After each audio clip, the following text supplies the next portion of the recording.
the first pick in the 1993 entry draft, the Ottawa Senators welcome Alexandre.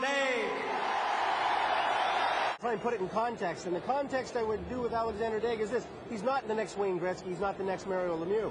He falls right now in projection as a guy who could be the next Jeremy Roenick or Steve Yzerman.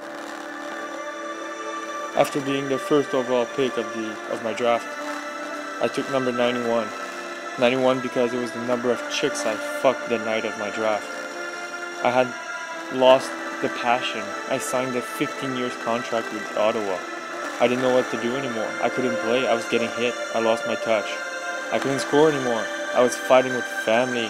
I was always fighting in the game. I couldn't score. My dad was yelling at me all over. I really need a miracle to get back one day in the National Hockey League. Was a 3-2 lead. Defensively, breakdowns. They've now lost 4 straight, and that is a franchise record to start the season. And then I saw that one team that could have saved me, so I took a flight to Columbus with my new coach, and we just started our new off-ice training and hope for the best. To you, hockey isn't just a lifestyle, it's your life.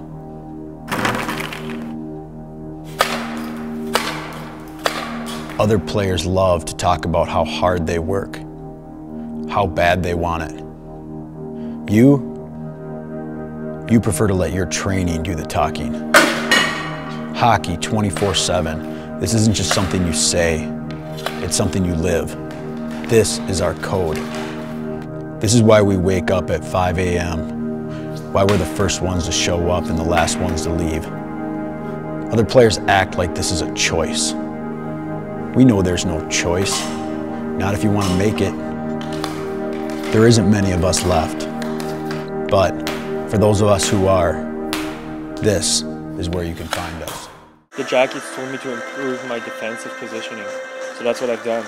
They said maybe if I get a shot at it, so I got an invite to the training camp. We did breakout after breakout. I was just trying my best to improve. I was forechecking. I was trying to score, but at the same time play defensive, just to get a second chance to play and with the dream. They loved me, and they loved the effort I put in. So they gave me a shot, they gave me a contract, and put me in their organization. I still have to prove myself in the preseason, but we are so happy that I get a second chance to play in the National Hockey League. However, there is no time to lose. It's an exciting day for our organization. It is my honor and privilege to introduce. I couldn't be more excited. I see this. I gotta get out of here.